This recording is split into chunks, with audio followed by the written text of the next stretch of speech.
Hello and welcome to Cooking Through the Catalog. I'm Devera with the Gwinnett County Public Library. Every month of this series, I'll pick a category of cookbooks in the GCPL catalog. We'll learn about the basics of that type of cookbook, talk about a few cookbooks in the catalog and what I found in them, and make some of the recipes in these cookbooks. So for the month of May, I decided to look through cookbooks that were about baking. So far in this series, I've found amazing recipes and cookbooks in our catalog, and this month is no different. In fact, there are so many cookbooks about baking, I feel like I could do months of baking segments. But to try and narrow it down, I wanted to do one cookie that even a child could help make or do on their own if they're a little older, and a delicious meringue from a magazine in our catalog. To begin, let's look at the necessary baking ingredients you'll need for baking. Of course, the main ingredient in most baking dishes is some type of flour, and what type of recipe you're making could depend on the type of flour you use. You might also have dietary restrictions that require you to use a different type of flour.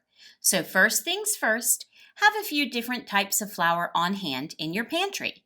The most common ones I keep in my pantry are whole wheat flour, bread flour, cake flour, and all-purpose flour. And here's an interesting tip when using whole wheat flour. It is better to pay for the brand name than the store brands or generic, simply because the protein levels vary widely and it throws off the water requirements for recipes. Some of the other staple items you'll need are baking soda and baking powder.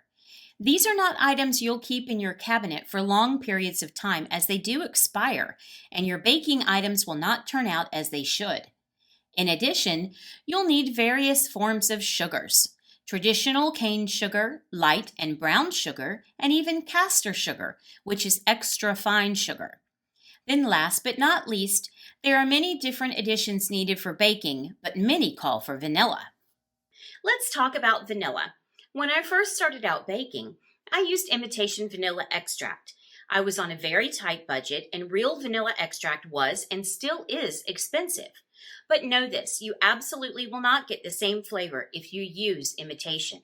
Invest in a good vanilla extract. The next type of vanilla is vanilla bean paste. I recently started using this as a good in-between for vanilla extract and actual beans. There are some places locally you can find vanilla bean paste, such as Michael's. But if you're looking for a larger amount or less expensive brands, try shopping online. And finally, if you want the true taste of vanilla, use the vanilla beans. You slice these down the side, scrape out the teeny tiny vanilla beans, and there is absolutely nothing like the fresh taste of vanilla. And finally, for our baking equipment essentials, you'll need good heavy cake pans, a bundt pan, cookie sheets, a spring-form pan, and all the basics: measuring spoons and cups for dry and wet ingredients, and yes, it does matter. Hot pads, wire whisks, rubber spatulas, and a mixer. Let's briefly talk about the different types of measuring cups. This type of measuring cup is for liquids. This type of measuring cup is for dry ingredients or thick ingredients like peanut butter. But honestly, if you want your baking recipes to work out perfectly every single time, it is better to use a kitchen scale. The giant chocolate chip cookie we're going to make comes from this cookbook in the catalog, The Complete Baking Book for Young Chefs from America's Test Kitchen. This book is simply fantastic, especially when working with young or experienced cooks. There are pictures of how-tos for so many things. It makes it simple and easy to bring those kids into the kitchen and teach them how to bake and cook.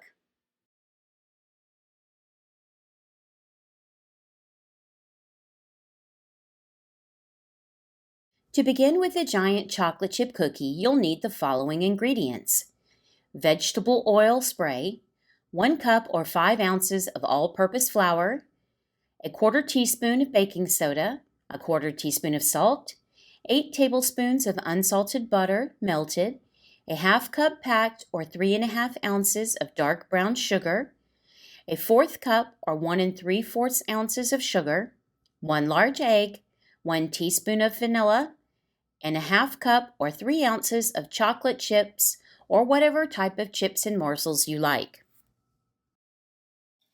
The baking equipment you'll need for this recipe is a 9-inch springform pan, 2 bowls, 1 large, 1 medium, a wire whisk, a rubber spatula, butter knife, an icing spatula or a wide metal spatula, oven mitts or hot pads, a cooling rack, a cutting board, and a chef's knife.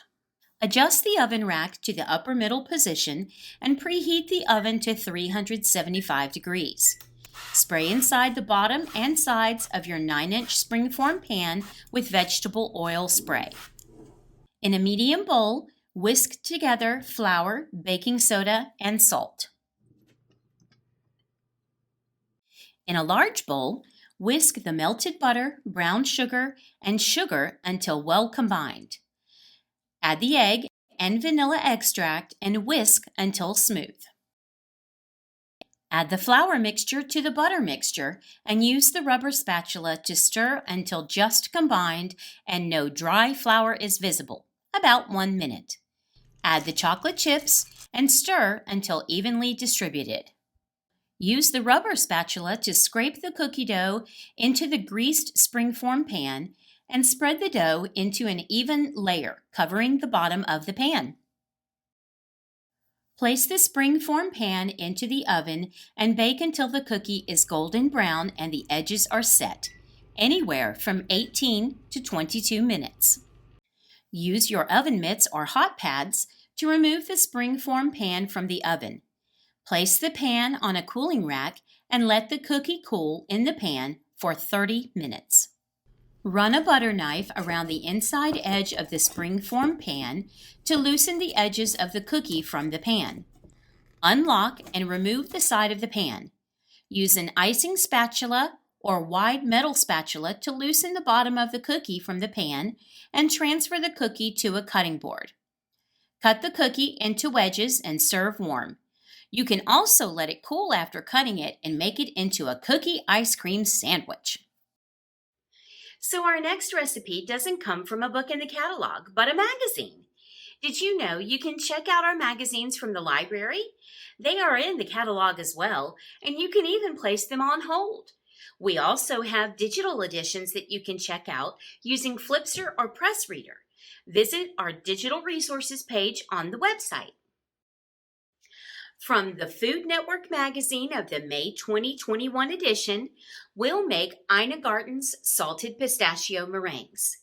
Meringues are relatively easy to make but look difficult, so your friends and families will think you're a chef. Here's a major tip about making meringues. Never make them on a rainy day.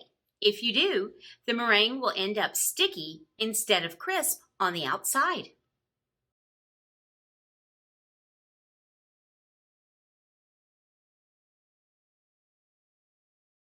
To make the salted pistachio meringues, you'll need the following ingredients: 3 cups superfine or castor sugar, or 1 pound 5 ounces, but see the note in the recipes if you can't find this type of sugar.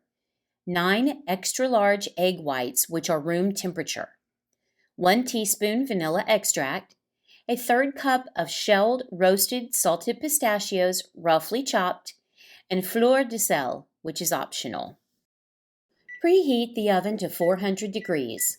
Arrange 2 racks evenly spaced in the oven. Line a sheet pan with parchment paper and spread the sugar so it's a perfectly even thickness on the paper right to the edge of the sugar, leaving a border on the paper so the sugar doesn't spill onto the pan. Bake the sugar for 8 to 10 minutes until the edges start to brown lightly. Watch carefully, and then lower the oven temperature to 250 degrees. Meanwhile, place the egg whites in the bowl of an electric mixer fitted with the whisk attachment. Just before the sugar is ready, whisk the egg whites on high speed for 1 minute until frothy. With the mixer on low, slowly add the hot sugar to the egg whites. Add the vanilla and continue to whisk on high for 10 minutes until the egg whites are room temperature. The bowl may still be warm. Using 2 large serving spoons, Scoop 6 very large, messy olive dollops of meringue onto each of the sheet pans lined with parchment paper, spacing them out because they will expand when they bake. Sprinkle the pistachios on top and bake for 1.5 to 2 hours, and make sure that oven isn't above 250 degrees until the outside of the meringues are crisp but not browned and the centers are still soft. If desired, sprinkle with the fleur de sel and set aside to cool. In looking through the library catalog, there were hundreds of books about baking. Here are some of the books I found most helpful and interesting. Today's resources help you find cookbooks in the catalog that have baking recipes with a quick and easy link. There are also links for essential ingredients and equipment for baking. Thanks for joining us today. We'll see you next time when we look for bread recipes on Cooking Through the Catalog.